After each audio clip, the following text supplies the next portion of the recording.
이태원 참사에 대한 관계 기관들의 책임 회피로 국민적 공분이 커지고 있는 가운데 특별수사본부가 이번 참사에 대한 성역 없는 수사를 약속했습니다. 늑장 보고 의혹이 일고 있는 이임재 전 서울 용산경찰서장과 류미진 전 서울경찰청 인사과장에게 직무유기 혐의를 적용할 수 있을지 법리 검토를 진행하고 있습니다. 자세한 소식 취재기자 연결해 알아보겠습니다. 김다연 기자. 네, 사회일부입니다. 네, 오늘 특별수사본부가 출범 뒤에 첫 기자간담회 열었는데 어떤 내용 나왔습니까? 경찰청 특별수사본부는 오늘 열린 간담회에서 지금까지 수사 진행 상황을 공개했습니다. 특별수사본부장은 각종 의혹과 사고를 일으킨 모든 요인을 전방위적으로 살피고 있다며 성역 없는 수사를 벌이겠다고 강조했습니다. 특수부는 현재 참사 원인을 규명하는 데 수사력을 모으고 있습니다. 참사의 직접적인 원인과 관련해 누군가 넘어지면서 사태가 시작됐다는 참고인 진술이 나왔지만 아직 정확한 사실관계가 파악된 건 아니라며 국립과학수사연구원의 3D 시뮬레이션 등을 통해 당시 상황을 재구성해 검증할 계획입니다.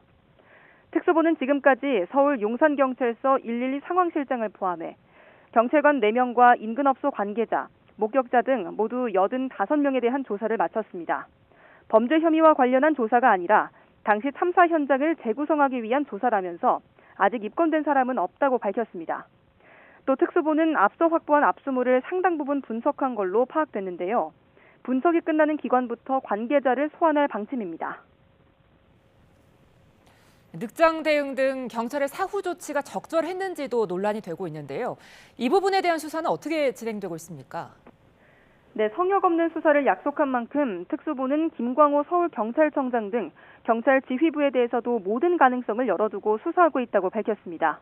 앞서 서울경찰청장은 참사 발생 1시간이 훌쩍 넘은 밤 11시 반쯤에야 상황 보고를 받았고 자정이 넘어 현장에 도착한 걸로 확인됐습니다.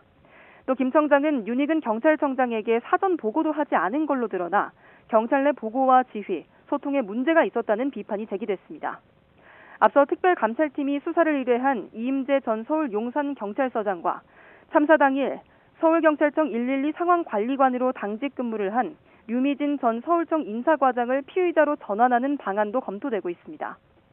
특수부는 이 전 서장과 류 전 과장에게 직무유기 혐의를 적용할 수 있을지 법리를 검토하고 있습니다.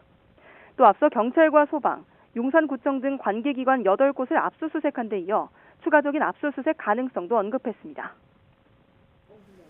네, 참사 당시 윤익은 경찰청장의 세부 행적도 추가로 공개가 됐죠. 네, 참사 당일 윤 청장은 주말을 맞아 지인들과 함께 충북 지역으로 등산을 갔다가 별도 보고를 받지 못한 상태에서 밤 11시쯤 잠들었습니다. 결국 윤 청장은 밤 11시 반쯤 문자로 온 첫 보고를 읽지 못했고 자정을 넘긴 뒤에야 경찰청 상황관리관에게 전화로 상황을 보고받은 뒤 김광호 서울경찰청장에게 총력 대응을 지시했습니다. 이임재 전 서울 용산경찰서 서장의 행적은 아직 의문점으로 남아있습니다.